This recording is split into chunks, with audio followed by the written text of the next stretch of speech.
Hello, friends and fellow adventurers. Welcome to the MNmaxed podcast. We want to thank you for joining us, and you do so as we continue the Extinction curse. We'd like to invite you to come join our Discord, a place where you can hang out with us and other listeners of the show and talk about all sorts of things. If you'd like to throw a little financial support our way, you can check out our Patreon, and a shout out to all of those at our big number level and above. Wolf, Rock Jedi, Blortimus Slump, Emily S., Thunder Mammoth, Jason K., Elisa Ellie, Toma El Laka, Dr. Corinus, Frank L., Forevermore, Just Mike Works, Ross D., and Tree Hugger. And a big thanks to new patron this week at the grand finale level, Das Chris. Thanks to all of our patrons, you are awesome. And now a recap of Session 67. Tyler exposes at us about Kagrud, the rat folk from the Celestial Menagerie. There's a spider lady who seems very intimidating. The next morning we discuss Tanner's death. We bury him and then decide to head out. We come across a brutally murdered satyr. As we come upon it, we encounter a pretty fucked up fey thing that doesn't want to be seen. We follow the creature and learn that it's so ugly, it actually kills people who look at it. Through some silliness and good saves, Peach Pie convinces it that it looks okay actually.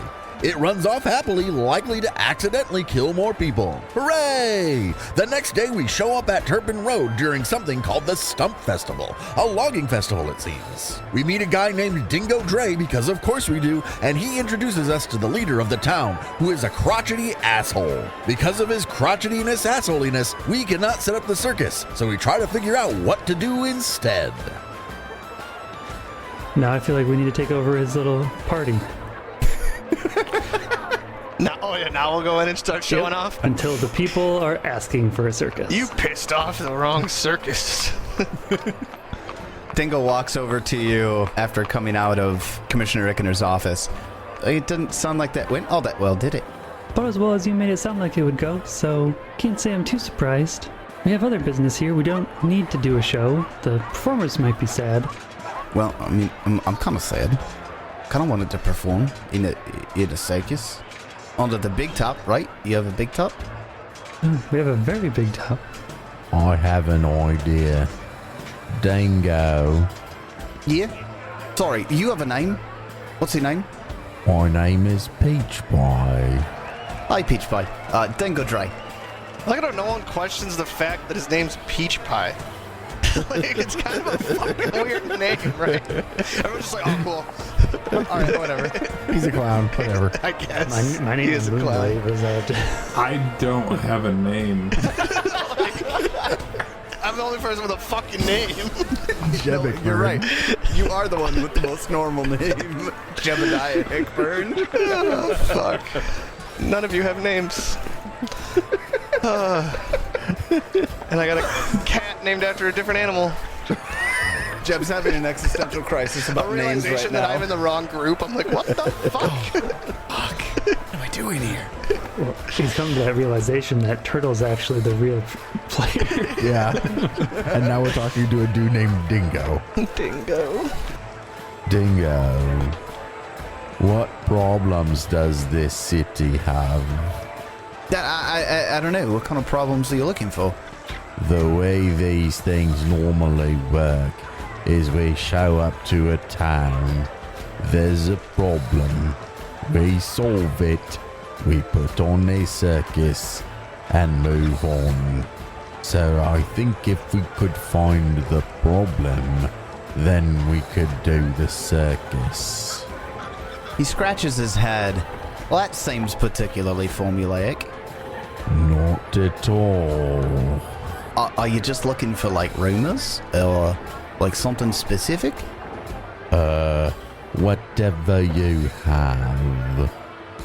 I mean, as you can rightly tell, Turpin Row's a logging town. But there's a distillery outside of town. But we haven't heard from them in a while. Maybe there's something wrong there? To the distillery, then. Poor Kestrel. We already had this discussion, David. It's not the kind of distillery. I know, it's turpentine. Can I go hang out at your circus while you're doing the butchers with the distilleries? I don't see why not.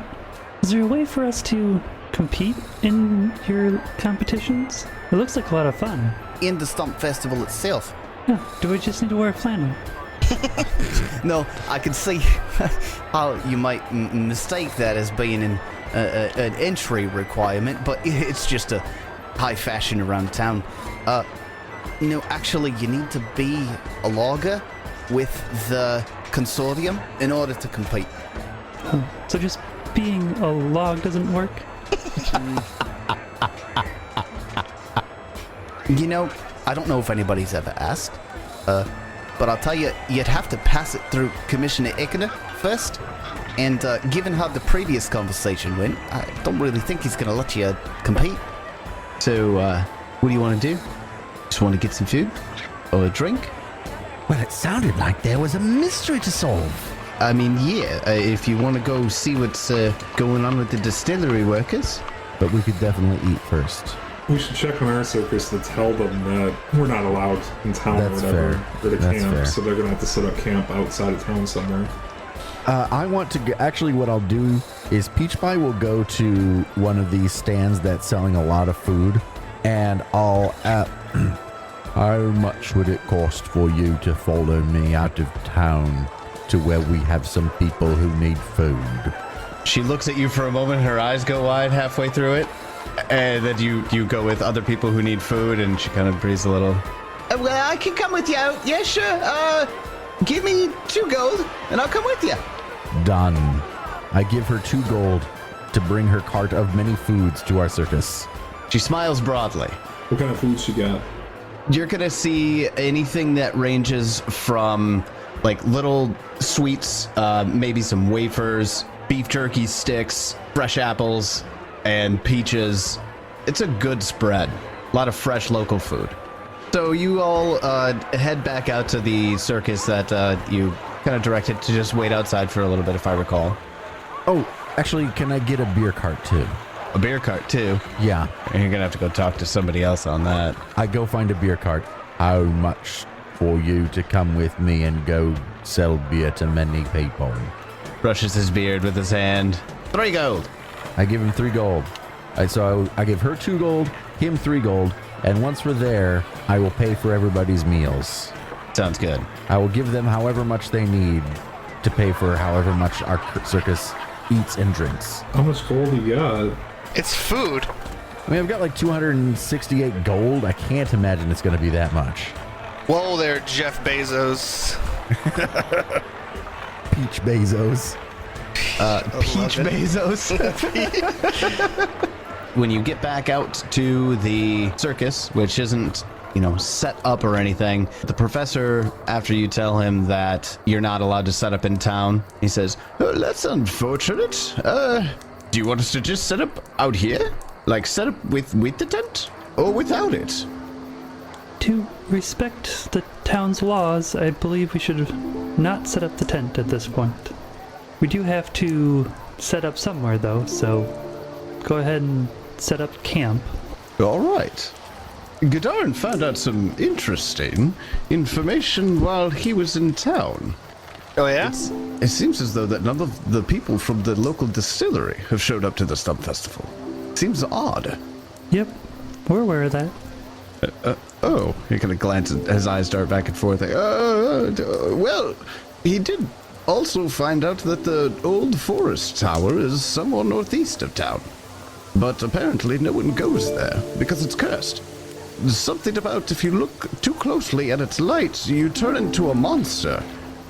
Like physical transformation, or Given what Godarn said, and given what I know about your all's adventures, I suspect it's a bipedal lizard of sorts.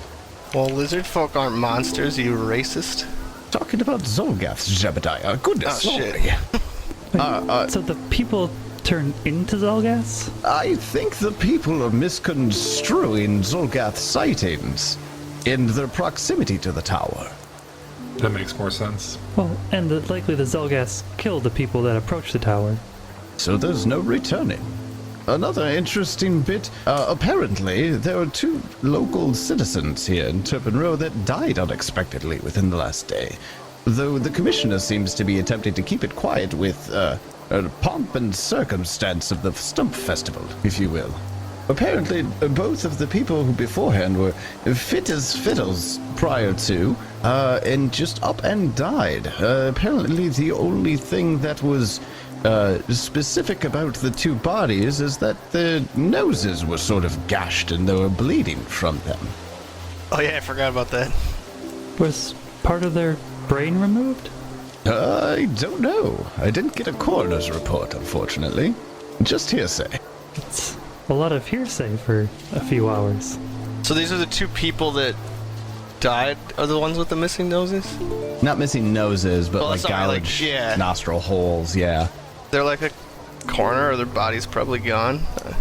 I want to investigate the bodies. How long ago was it? I mean, the body could be like gone now. Within the last day or 2. So the circus is all excitedly comes to get food from town. This is good, fresh, cooked local food. The cart people are so happy about it. The lady and the man, after the fact, come up to Peach Pie and give him a gold back and say, "We're sorry for trying to swindle you." How much do I owe him for the meals? I don't actually think it's that much. I think in total it would probably be like a gold for each cart for the whole circus. Really? I guess think gold so. is worth a lot more here. I will give them, well, whatever. Now they've each got 2 gold apiece, so that should be good. So everybody's fed and drunk, and we've gotten information. Are we heading off to the distillery now, or should we wait till tomorrow? I'd say it's like supper time, right? At this point, yeah. So I don't think we can do that. We could go investigate these deaths, though. Oh, yeah. Let's go check out the deaths. As the party is turning to go back to Turpin Row, the circus hands are setting up the tents for, the camp as opposed to setting up the entire circus. Dingo comes up and says, "Hey, can I actually stay behind? I just want to maybe get to know some of the people that I could be performing with, if that's something that we end up going with." And you see him look over toward the circus folk. You are your own person. We can't stop you from doing what you wish. Well, you know the way back to town. I suppose people there might help you try to find what you need to find. He takes an awkward sidestep away. All right then. We'll see you get back. Turns and jogs towards the group of people who are sitting around the fire and eating, and sits down next to Ellie. Whoa. Whoa, bitch. You slow your fucking roll. I don't need Mr. Charm sitting next to my girl. Ellie smiles at him. You mean the girl you've repeatedly rebuffed? Cheating whore. Hey, I only like things that I can't have, alright? So you guys are heading back to town. What's the goal? Where are you headed? The coroner, if that's a thing. Or I'm asking questions more to know where the bodies are, or if whoever investigated the bodies. So we need to gather information. Okay. You do. Yes, I need somebody to gather information. Wizard. That's what a diplomacy check or a society check now? Diplomacy, gather information. It is, yeah. Diplomacy skill action. Moonlight gets a 37 for diplomacy.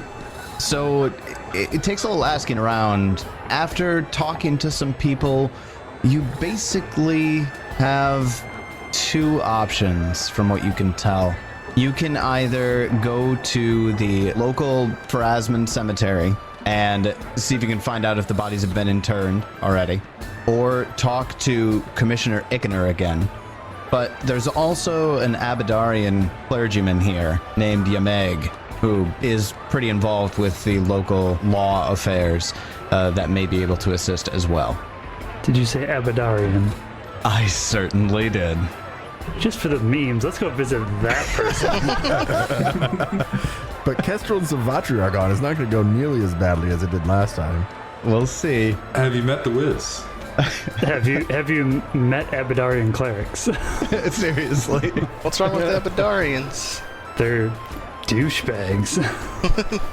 Going to see the priest. All right. You head over to the Abadarian Temple, which is coincidentally the local bank and also the depository for legal documents, etc., etc.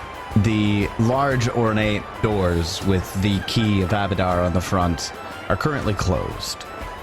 Jong, jong, jong, jong, jong. Hello. Jong, jong, jong, jong, jong.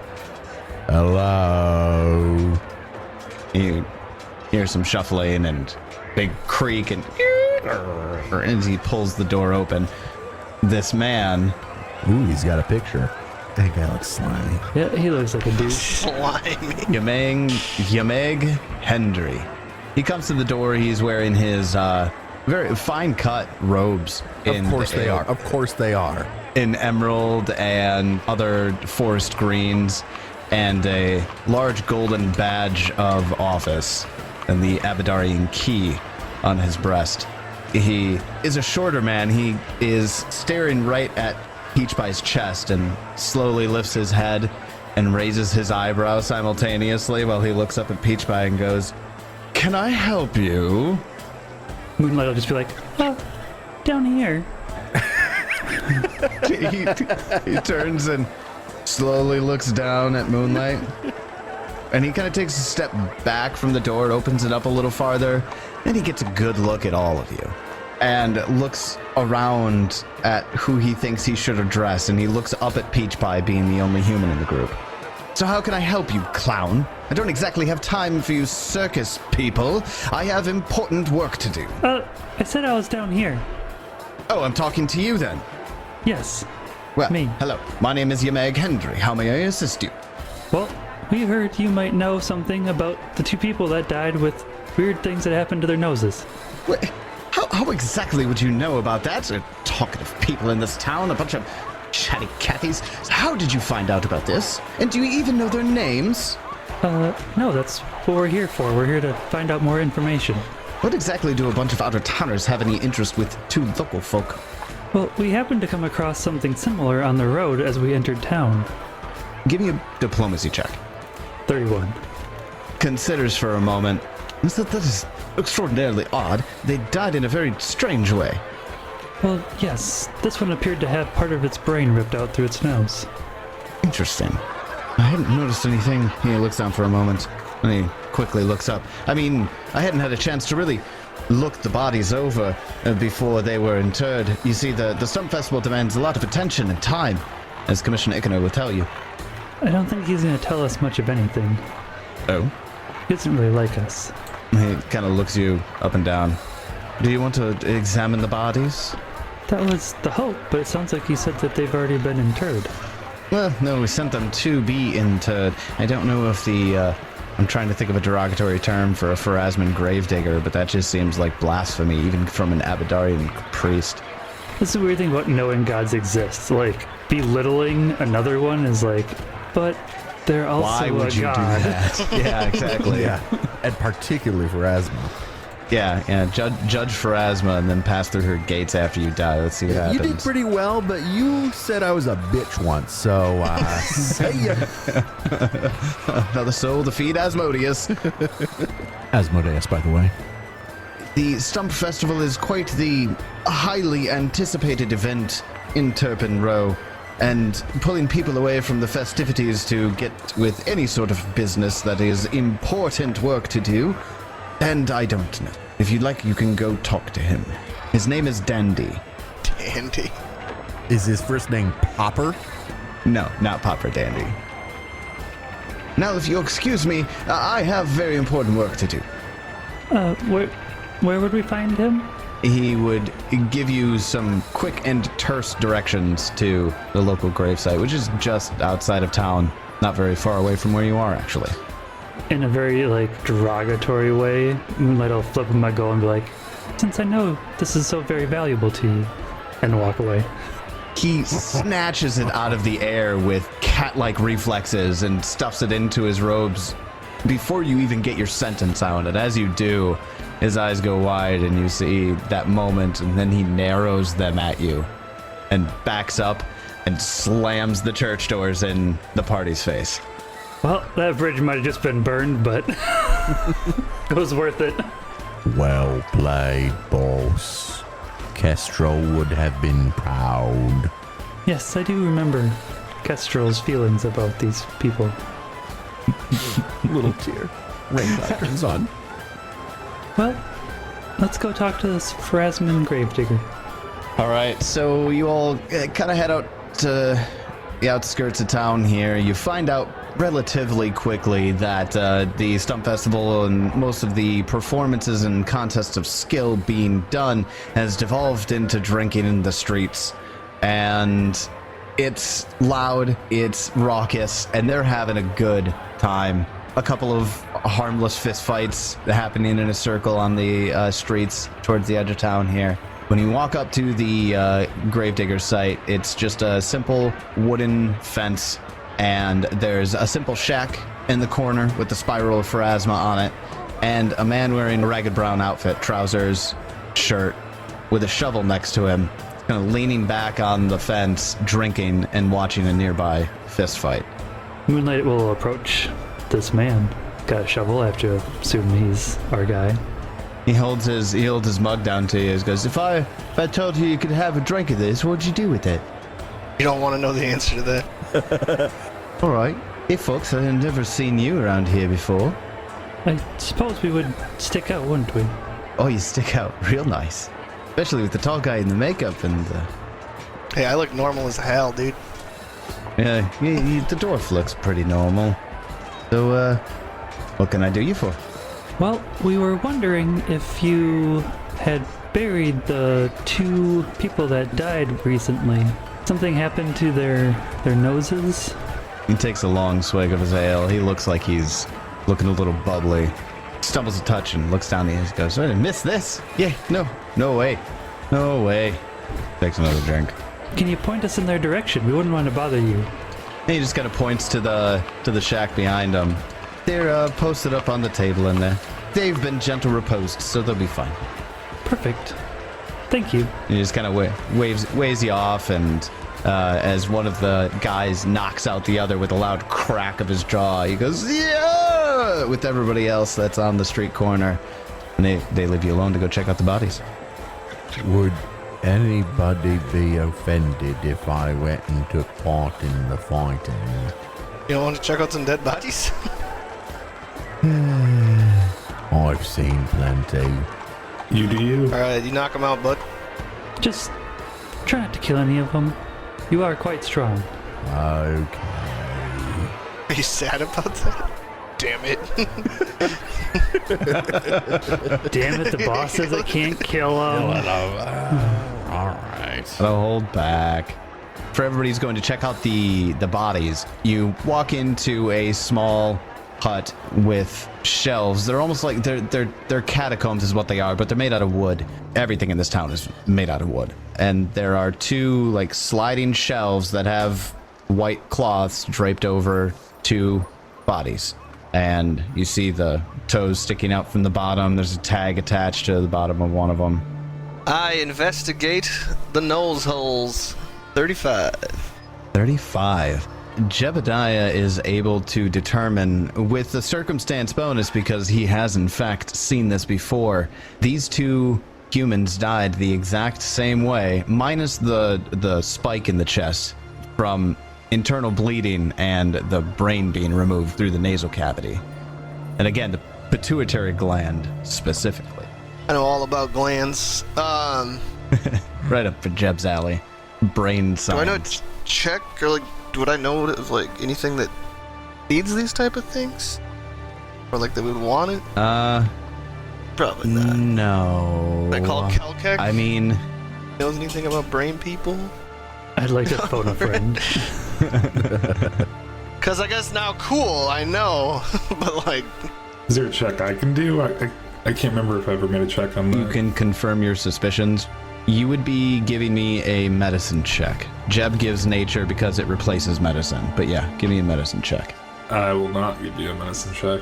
You're not trained in medicine? Fuck no. Wizard doesn't know shit about human anatomy. I was gonna say I didn't want to metagame too much, but yeah, Peach Pie has a better medicine than everybody but Chad.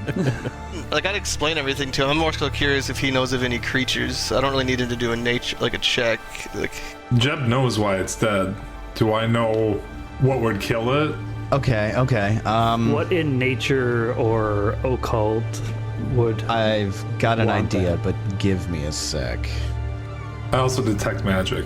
It's not magical, right? Yeah, you don't detect any the sort dead of bodies. Aside from the gentle repose. Aside from the gentle repose, you're correct. I will allow the wizard to give me a society check. Taking twice as long. Cool, I'm just sitting here waiting. I can imagine having this kind of conversation with the wizard. You ask the wizard a question, and he just stares into space, Yeah, and I'm just like, cool, move on. and then answers back. What'd you get? 31. You are not entirely certain, but the odd thing about this particular motivation is that not any particular creature is so dissecting about the way that it eats. But you might find some sentient beings who would just have an interest in this sort of thing. You have this vague recollection, and then you lose it right away. Like, you think you maybe have heard about something like this before, but you're having a really hard time reaching that memory. That makes sense. That tracks. Yeah. That tracks. So, away from the party investigating the dead bodies, as they confirm that their suspicions are in fact correct, Peach Pie, you're walking up to a crowd of shirtless, burly lumberjacks who are smacking each other in their chests and their bellies and their faces with their fists. Does anybody want to clown around? They look at each other awkwardly for a moment, and then they just bust out laughing. You want to fight? You're a big guy. You want to get in the ring? Come on. Let's sit down. Come on. And he puts his fists up. I take off my breastplate to reveal a clown outfit underneath. They love that. There's a jeering all around the circle. Dandy, the gravekeeper, stands up straight from the posts and kind of waddles over, using his shovel to steady himself so he can get closer to watch the action. I stick my hammer into the dirt, like handle first, and then I set Bernard on top of it. Watch my things, Bernard. All right, Peach Pie. Don't get hurt now. And don't hurt them. The largest man of the group comes up, cracks his neck, and stretches out his shoulders. He's not quite as tall as you are, Peach Pie, but he's a big burly guy. All right, clown. I'll clown around with you. And roll initiative. Quick question. When do we know it's over? And by that I mean, I suppose I'm not supposed to kill you. They laugh. Kill me, sure. No tricky business. Just your fists. First fighter to hit the dirt loses. I go first. Oh, without a doubt. With a nat 20. Dude gets a 12. Oh, his initiative modifier is 9, is it? Perhaps. Poor bastard. Poor bastard. Well, Peach Pie, you have a circle of drunk men surrounding you in a circle. The man in the middle is steady, but you get to act first. I spend one action to rage. All right, I'm ready now.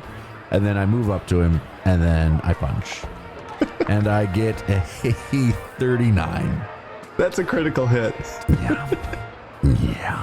Fist is a D4. This is going to be real bad. This is going to be real bad for this guy. I apologize for what I'm about to do to him. He's going to take 31 damage. Subdual. Good God. Peach Pie, there's absolutely no way that you don't knock him out in one fell punch, so describe it to us.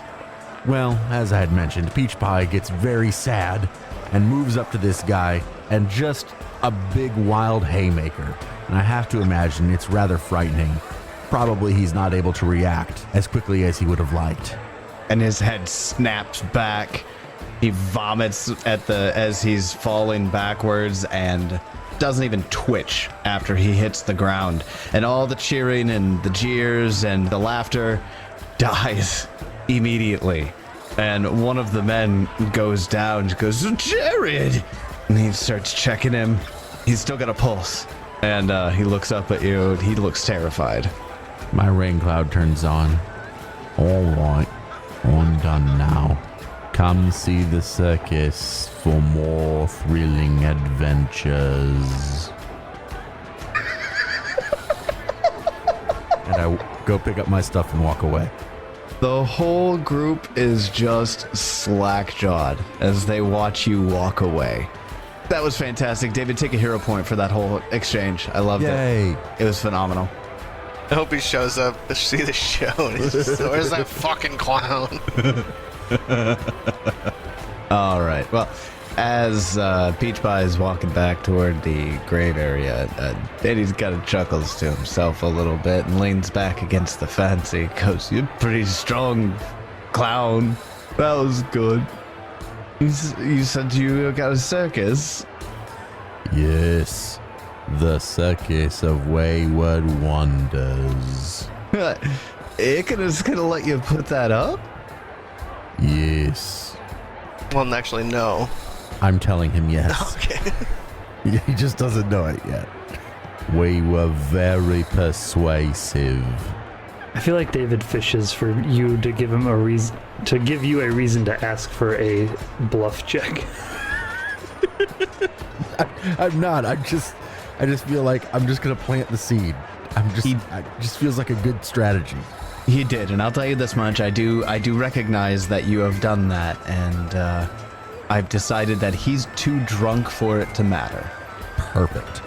Jeb and the wizard and Moonlight come back from the shed with the bodies. That sounds way worse than it actually was. I know. Jeb with the And were we bodies. done with those? There's no more information to find aside from what I gave you, unless you plan on doing more. Resurrect them! Oh god. I must have my answers. Moonlight sticks their head out the door and sees Peach Pie slowly walking away from a guy laying on the ground. Oh, Peach Pie, can you give us a hand in here? Of course. I'll go in. We can't seem to figure out what is going on with these people. Obviously, it's very similar to the one at the road, but can't figure out why they're dead, who killed them, what killed them.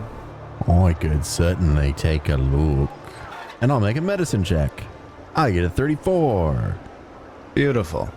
You are able to determine that, yes, in fact, you can corroborate with Jeb that some sort of metal implement was used to dig in through the nose of these people and had a portion of their brain removed through their nasal cavity. It does appear to be the same thing as with the satyr. These two are just humans, right? Well, we might need to get more information on where they died then. Not knowing what else to do here. Yeah, I don't know where to go from there. I didn't call it out, but you would have found out during the general information gathering phase of this that they were found just outside of town after dark. Well, perhaps we should go search the area that they died. And they are just outside of town, near the road in both cases, and their nearby brush would be an easy spot to pose an ambush from. Anyone investigating the scene, give me a perception check. Yeah, Moonlight will look for like footprints or something in that area. Moonlight gets a 27. Would a survival help us here at all? Yeah, in a second, though. While everybody's kind of surveying the grounds nearby, the wizard, with a 39 on his perception check, Nat 20. you find in the bushes nearby, there are some broken twigs and a steel rod of some sort, half buried in the dirt. Is it magical? It is not. Doesn't look like it's used for brains. I go take a closer look. When you pick it up, you find that it's some of it's still buried underneath. There's shears is what they are. But they're long and they're thin. Does not look like anything you would find in like a tailor. They're not cloth shears. They're extraordinarily clean, well oiled, and there's not a spot of rust on them. Again, there's this nagging feeling that you've seen something like this, if not like this exact same shape and size and everything. And you kind of get lost, and as you try to focus on that memory, it just disappears again. Has the wizard had his brain taken out? Who knows? He doesn't, that's for sure. You definitely get the idea that somebody had something like this at some point in your past. Do you tell us about it? Yeah, I grab it. I'll show it to everybody. Anybody know what it is? Nope. Nope. I got a 32. Does it have anything to do with felines? It's actually a nail trimmer for cats. If you would like, Jeb or anybody trained in survival could give me a survival check in the area for tracking purposes. Yeah. 30 dose. You do see small footprints nearby, certainly humanoid. Print was made by a boot, gnome-sized, or some other creature roughly that size, or a child, perhaps. Would you like to follow the tracks? Yeah. I follow Jeb. So the party goes on a little hike. They head northeast, and you cross a field of downed trees. Stumps all over the place. They're older stumps. These aren't fresh-cut trees, but you do eventually get to the edge of a forest, and that's where you lose the trail. Yellow brains for sale? It's just after dark, right? Time to search this place. Yeah, are we going through there? Much fun as wandering around the forest seems like it might be to try to draw it out. I'm not sure it would attack 4 of us all at once. Yeah, it seems like a little bitch. I say it loud enough for the whole forest to hear. We head back to the I camp. think we head back. You guys end up making your way back to camp. By the time you get back, basically everybody is in bed, except for the guards around the camp. Nobody approaches you. You're free to go to bed and wake up the next morning. Well, now I have to decide, are we going to search the woods during the day, or do we go to the distillery? I vote Distillery. All right, Distillery. Doesn't take very long to get there, necessarily. It's not difficult to find where the distillery is because there is that path, and not hard to find somebody to put you on that path. So about mid-morning, you arrive. Constructed in the middle of a grove of terebinth trees, it's possible to see where workers have driven metal gutters into tree trunks to gather the sap in clay pots. Jebediah reminisces. I think I've quit the campaign now. Gotta quit. Jeb's found a new calling. Well, it's an old calling, but Well, it's true, an old calling. Returning to your roots that are filled with sap. 2 structures stand in the clearing along with a single wagon. The largest structure is a combination bunkhouse and covered shed with an oven and tanks for distilling the terp spirits. A second covered shelter stands some distance away and contains barrels awaiting shipment. The pungent smell of the chemical hangs heavy, along with traces of Zolgath stench. Oh, good. Oh, and the bloody corpse of a horse lies dead in the wagon's traces. Lovely. Should I just try to blow up the building? Well, no. Should he, though? There might be NPCs in there. No, there's never NPCs inside the building. That is 100% Say, untrue. Just because you can blow it up doesn't mean you should blow it up. At this point, I'm used to killing Zolgath. I think we just approach. As you walk closer to the wagon that's there, I want everybody to give me a perception check. Not good. I see the things with a 39. Jesus, 4, 2, 1, 20. So everybody is either distracted with waltzing onto the scene or the odd cacophony of smells that's happening on the distillery grounds. Jeb, you see in some of the trees on the north side of the distillery here, moving in the underbrush, several Zolgaths hiding. They're hiding in the trees? They're hiding in the underbrush of the trees. I don't like abruptly stop all of us, but I just make a sign that say, they're in the trees. So Jebediah attempts to pass a secret message to everybody. Also, I find your use of cacophony very interesting, but also very wrong. What? Why is it wrong? Because cacophony is specific to sounds. Yes, and it's loud. So, I mean, I would say You these can't are have loud a cacophony of smells. Yes, you can. It's fine. No That's one why will. I said I found it interesting, Oh, I but see. wrong. So, how does Jebediah attempt to pass on this secret message? In Dwarven. A series of clicks and whistles. Caw, caw. Moonlight, you're on Turtle, correct? I would assume for a 2-hour travel? You don't want to walk that long. Yeah, I've been on Turtle, yeah. I just kind of snap my fingers first to stop Turtle, and then she'll come back.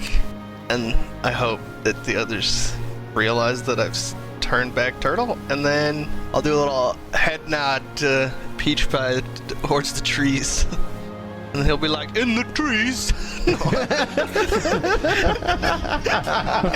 Are you saying there's something in the trees, Jeb? Peach Pie plays it cool. And then to the wizard, I'll straight up just tell him in Dwarven that they're in the trees. That's gotta be a language you know, right? You're Yeah. 87,000 languages. I feel like we've talked in Dwarven to each other before without me realizing it. He's got you. Moonlight would see, just as Turtle would get stopped, that there's a body or a corpse wrapped in cloth in this wagon, in the bed of the wagon. Drop Moonlight off if they get off here. I mean, Moonlight doesn't know what's going on, so... That's what you're gonna. She bends over and you're going like, okay. Yeah, I mean, I guess if Turtle got down in, like, the dismount position, Moonlight would get off. Then I am going to have the party roll for initiative with a +1 status bonus on this.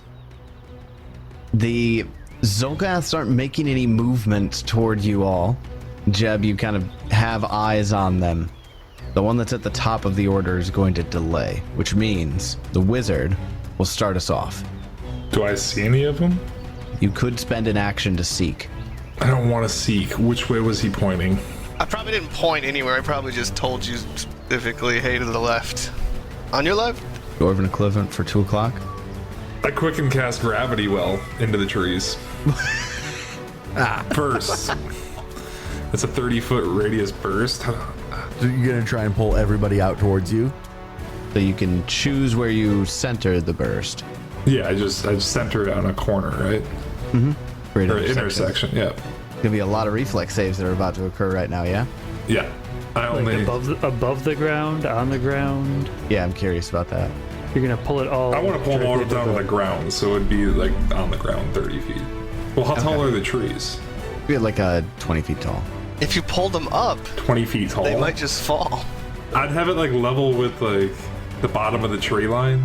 We'll say I have it like 10 or 15 feet high and right in the middle of all these trees. If they're lower than that, they get pulled up into the air. If they're higher than that, they're getting pulled down. Got it. So if like 15 feet up, right in the center of like the clump of trees I can see. So the wizard starts his round by quick and casting gravity well in the middle of the trees. Okay, so we have varying degrees of success here. That was a lot of saves.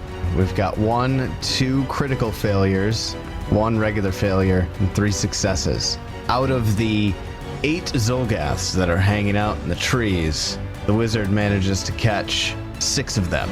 So the ones that critically failed, Move 30 feet toward the center.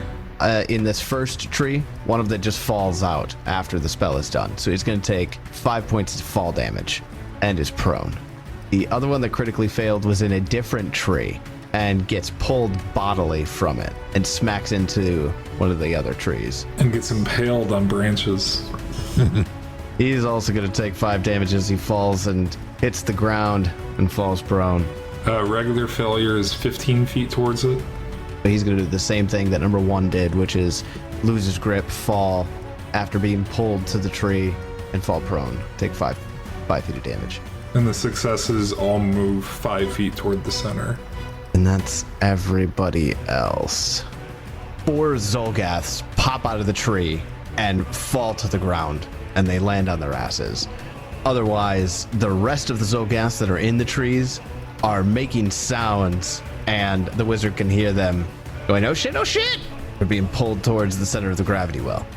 Now Merrick want to hold them, the ones that I can see. And that's all 4 that fell out of the tree. They are prone. That looks like 4 failures and a critical success. 38 damage on 12d6 though.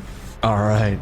Well, the wizard, in a 6-second period, pulls Zolgaths out of the tree, and they trigger Wilhelm scream, and then blasts them with a cone of cold. Very successful. I yell back to Jeb in Dwarven, "I found them!" Die, trash! All right, then we're going to get over to them. So one of the ones that was in a tree that did not get even targeted, actually, it wasn't in the gravity well burst radius, uses his first action to jump down. He's got a scimitar in hand, and he starts moving toward the wizard. He uses his second and third action to do so. Then it's the one that delayed. He's going to go. And he was the only one in the tree where the got focused with that cone of gold that did not fall out of it. So he's going to use his first action to hop down. He's holding a javelin. And he's going to throw that javelin. Wizard does a 24 hit. 24 is definitely going to miss. Yeah, but 27 AC. This one's getting close. Wizard, go ahead and give me a reflex save. Oh, Zolgath stench. Sorry, fortitude save. My bad. From the wizard and Moonlight, actually. 25. Okay, Moonlight. 24. You both succeed. Then with his third action, he pulls out another javelin. Jebediah, it's your turn. Okay, Turtle will immediately cat pounce on a number 7 here. The one that came up on the wizard. 35? A 35 is a critical hit. Right at his neck. Ooh. She'll hit him for 34. She rips a chunk off of the Zolgath, and he's bleeding all over the ground. Still standing. He's not looking good. She'll try again. 30? 30 will hit. 19? Another bite. Doesn't quite put him down. Well, then with Jeb's 2 actions, he's going to do a sudden charge and put himself right here in between these two. I'll make a swing at number 7 again. Jeb, and get a 25. 25 will hit. Oh, I hate fighting Zolgaths. I feel so bad. 22. They stink. Oh, fortitude save. Oops. Oh, yeah, Jeb, give me a fortitude save. Thank you. 23. 23 saves. Oh, I'm getting used to this shit. Jeb, is that your turn? 22 didn't finish him off when he was heavy? No, 22 did not finish him. But that's all I got. All right. Then after Jebediah, the door on the northern end of the larger building on the distillery grounds opens. And Jebediah, you've got a clear shot at that door. It actually has a barrel barricade around the door. A few distillery workers, or what you would imagine are distillery workers, step out from behind the door with bows and arrows. And they say, "Look, help arrived!" And they start shooting their arrows at the Zolgaths. Except for they're terrible shots, but there's 4 of them just loosing arrows. They're gonna fucking hit me. That takes us over to Peach Pie. Action 1, rage. Action 2, gonna be sudden charge. Go ahead and give me that fortitude save for the stench while you're here. 36. You're fine. Attack. I hit him and deal him damage. 39. That is enough to put that first Zolgath who approached the party in its grave. I'm done. After Peach Pie, the distillery workers behind the barrels begin firing their arrows some more, and there's just no coordination to them at all. Moonlight, it's your turn. I don't think this hits number 2. God, any way I do it, I can't get one person.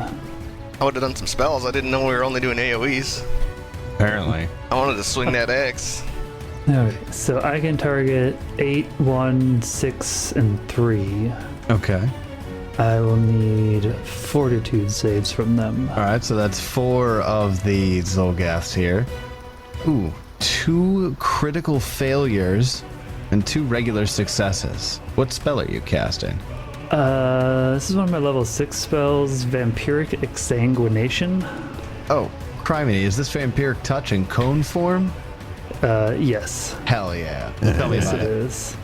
I draw in the blood and life force of other creatures through my outstretched branches. I gain temporary hit points equal to half the damage of a single creature takes from the spell. Nice. So, I mean, it's similar to when Moonlight used Vampiric Touch with the Reach spell, where, like, this, like, tendril of darkness kind of reaches out from them, but in this case, it, like, reaches out just in this 30-foot cone, almost like tentacles. Dark branches that just sprout from you in that Yeah, cone. dark branches of shadow pierce into each of these guys. I roll 45 on my 12d6. Good God. If I was one of these distillery workers, I'd be like, oh shit, maybe they're not here to help. Oh my God. Everything's gotten worse. Moonlight's first display of vampiric exsanguination is a killer. Righteous. We've got 2 Zolgaths who have taken 90 damage on those critical failures and have just outright died. So, like, I feel like those ones, like, you see, like, their hearts ripped out of their bodies by these shadow branches. And all of the energy being sucked out of it, the red beating, bleeding hearts just fade into motes of blackness. And Moonlight gains 45 temporary hit points. 35? How long does that last? 1 minute. Big hit from Moonlight coming out swinging. The distillery workers stop firing their arrows to gawk in awe. At the little tiny tree that is enveloped by darkness. Yeah, it's a little terrifying. Well, If I had move left, I would use my dim the light, but I don't, so. isn't that a reaction? It's a reaction to use it, but it really only does any good if I can move to hide somewhere, Oh, I suppose that makes sense. because I can become visible again at the end of my turn. Well, one of the Zolgaths that was stuck in that vampiric exsanguination, but thankfully for it, survived. He's going to jump down from the tree, because this one was in a tree still, actually. He's going to use a 2-action activity called skirmishing movement. So the Zolgath is going to stride to Moonlight and then swing with its scimitar. 31 to hit. That does hit. Scimitar sweeps across Moonlight's bark and deals 15 points of damage. So you see some of the shadow that's surrounding Moonlight go away, but Moonlight seems unfazed. Like it just chopped off a little slice of the shadow. Fantastic. All right, well, that's its turn. Let's move over to the... Oh, never mind. Dead Zolgath. Let's move over to the... Oh, nope. All right, this one is actually the first Zolgath who got knocked prone, who's gotten a turn to act so far, uses his first action to stand. And this one was holding a javelin, and will throw that javelin at Moonlight through some cover. Moonlight does 19 hit, but that's not going well. He will pull out his scimitar and look like he's about to charge, but that's the end of his turn. Go to the last prone Zolgath, the base of the tree that first got gravity welled all the way at the top of this round. First action to stand. He is carrying a scimitar. We'll use that same skirmishing movement, stride up to Moonlight, swing. Moonlight does a 33 hit you. That does hit. Moonlight takes 13 points of damage, What is the precision coming from? specifically from the skirmishing strike. Oh, okay. Yeah, it's something that's built into it. So they don't need anything other than just to do that action to get that? That particular thing. Yeah, it's a 2-action attack, move traits. The Zolgath skirmisher strides or steps, then strikes. This strike deals an additional 3d6 precision damage. That's pretty nice, It is. Yeah. considering their normal damage is 1d6. +4, yeah, it's garbage. Yeah, so some more of the shadow swirling Moonlight disappears.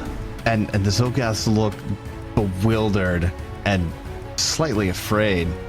It's going to take us over to the final Zolgath in the initiative. This is one didn't get attacked by anything. He didn't get touched by the gravity well, the cone of cold, or anything.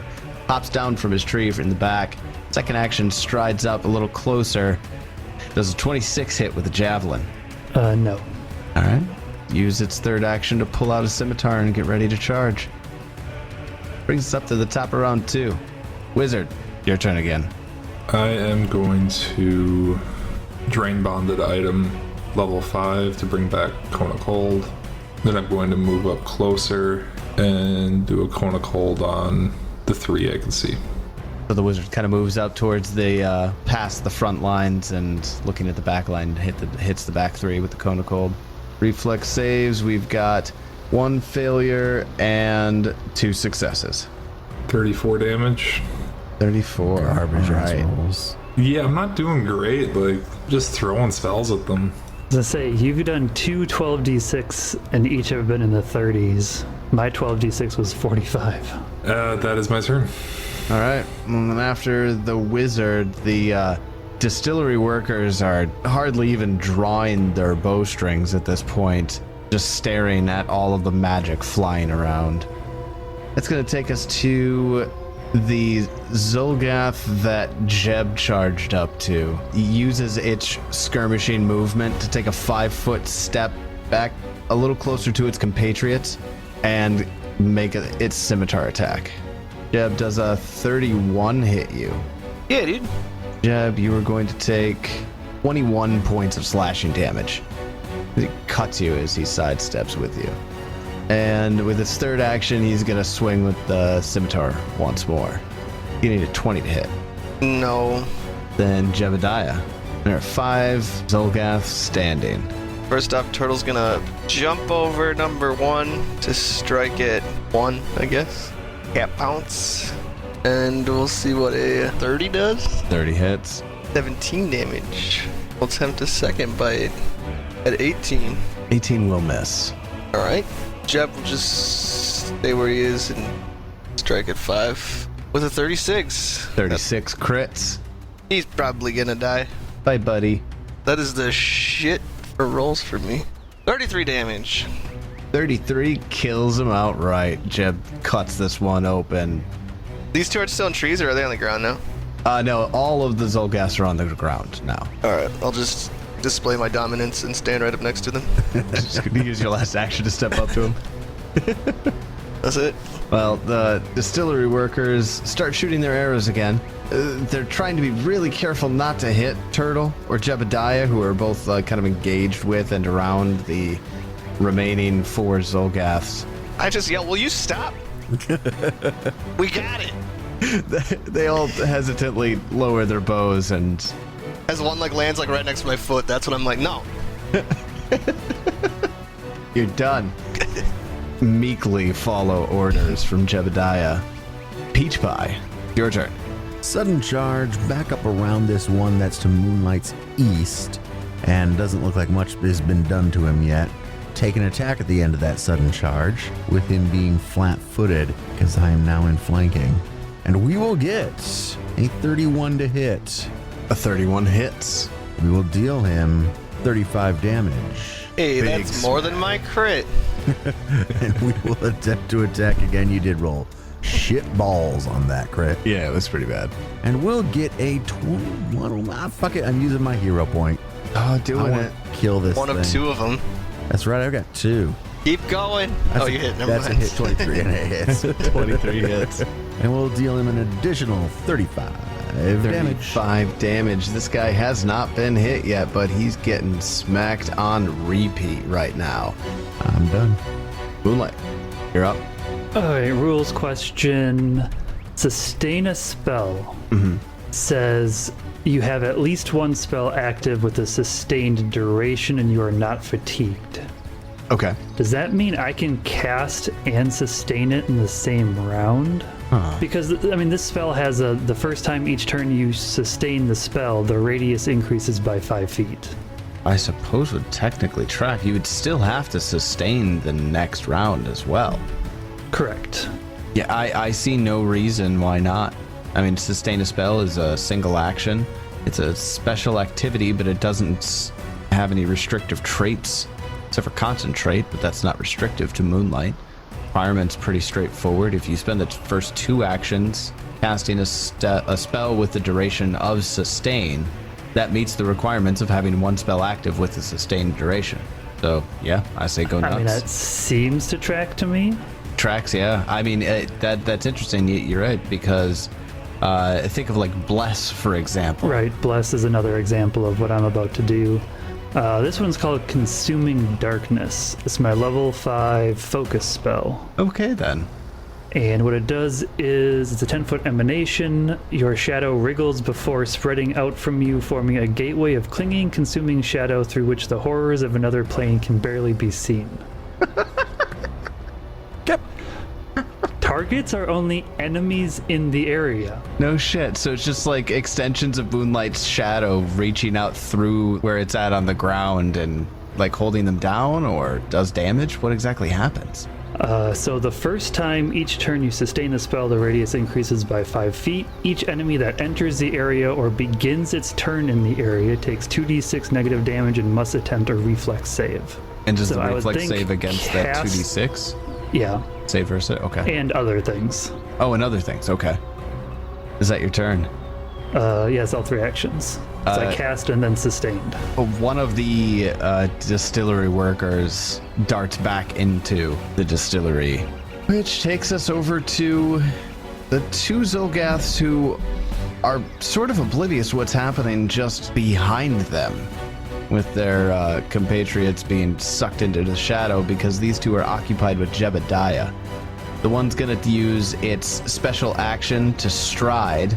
It's going to stride all the way around here. It's trying to set up flanking. Jeb, do you have attack of opportunity? Yeah. You would get an attempt to attack in that movement that he just made. 24. 24 will hit. 14. 14. Oh, your damage rolls are just garbage tonight, buddy. Good job, I mean. Good job. Thanks. All right, well, he's going to finish his action. He's going to swing at you with a scimitar and get a 35 to hit. Hit me. Can I? Yeah, dude. All right. Jeb takes, garbage rolls, 12 damage. And with its 3rd action, it's going to attempt to swing at you again with the scimitar. This time getting a 25 to hit. No. All right, that's his turn. This one actually starts its turn in Moonlight's Grasping Darkness. Is that what it's called? Consuming Darkness. Of course, it's more terrifying than grasping. Okay, so it needs a reflex save then. Just I can by do that. starting the turn, right? Yes. Okay. Well, he gets an 18. That's a critical failure. That is a critical failure. Tell me what happens. On a critical failure, the creature is absorbed into the shadows where it can be seen below the surface. It takes double damage and is immobilized for 1 round or until it escapes. Actually, factually gets pulled down into the earth. Yeah, so it takes 18 damage. Okay. As it is, the shadow just envelops him. And since he dies, I assume he just actually disappears. Yeah, he actually dies. The Moonlight shadow pulls this guy into the ground and he just disappears. I'm terrified of moonlight now. I'm going to take a quick moment here because Soro is going to vocalize, oh, this is really good stuff. God, I hate that guy. I hate him so much. All right, next is the other skirmisher that's up around Jeb. Currently the only 2 that are still alive. He uses his first 2 actions to step and then strike at Jebediah. And he rolls a 1 on the dice and misses. So he's going to try just another swing with the scimitar. And gets a 5 on the dice, misses. Wizard, it's your turn. I'll move a little bit closer towards Jeb while weary of the shadow aura around Moonlight. Or stay away from that for now just because I don't know what it is. I mean, I see that Peach Pie and Turtle are fine, but I'm still kind of like, oh, like that's I'm just not going to step into that. It's your area, your bubble. Keep out of it. It's cool. And then I'm just going to Electric Arc the 2 remaining guys. Okay, that sounds good. One is going to fail with a 25, it looks like, and the other will save with a 34. It's a 64 plus 5, 20 damage. That's not much less than your 12d6, man. I know, and it's a fucking cantrip versus a 5th level spell. Pretty good rolls on the cantrip, too.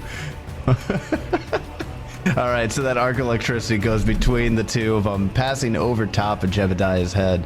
That's going to take us over to Jebediah. You're up. Well, Turtle will do her cap pounce to start off behind this guy. Do a little flanking action here. Turtle's hero point. Doesn't want to miss. She does so. Alright, she'll move on to her second strike because I got a 22. Ooh. She's got too much blood in her mouth. Jeb will be like, I got it. 28. 28 hits. 21 damage.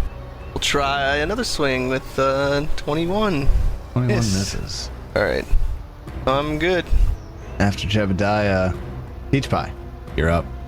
They're still alive. Okay. They are. And not running away. They also look terrified, but they're still pointedly not running away. Well, sudden charge into the flanking train and attack at the end of the sudden charge with a nat 20. Nat 20 is a critical hit, baby. Let's see it. 58 damage. Enough damage to kill him outright. And then I'll move up to the final remaining Zolgath. And Peach Pie makes a Zolgath disappear into the ground a different way than Moonlight does. done. And that takes us over to our terrifying ringleader, Moonlight.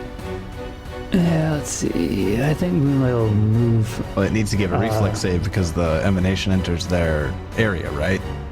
Yeah, so I move forward, which moves the emanation, and they, need to give a reflex save. Okay. 24. Okay, so that's a regular failure, so it just takes full damage and a minus 10 speed penalty while it's in the area. Okay. So it will take only 4 damage, and then I'll sustain the spell, which increases the size to a 20-foot emanation. And third action, I'll just cast shield. Wizard, Moonlight moved up and the shadow got bigger and now you're in it. Not your turn, but that's a little scary. It doesn't seem to affect you, though. That's going to take us over to our vastly outnumbered Zolgath friend, who doesn't know when to quit. I really wish he would. Please just run away. Get 2 attacks of opportunity on you. Run away so you can die. He starts off inside of the square, which means he needs to give a reflex save for that, and gets 28. Alright, that is a regular failure. You'll take 9 more damage. He does not like what's going on inside of the shadow right now. He's not necessarily giving up to the fight, so it looks like he tactically retreats back and intends on flanking behind Turtle and getting away. However, he moves away from Peach Pie and Jebediah. He does have a minus 10 foot circumstance penalty. I don't think it's gonna matter. 37 to hit. Shit. Nope, that's a critical hit. Dead. Very, very dead. Sorry, Jeb, I stole that one. This one turns to start, cautiously backing up. He just doesn't do it cautiously enough, and Peach Pie rings his bell. Congratulations. You defeated the Zolgath skirmishers.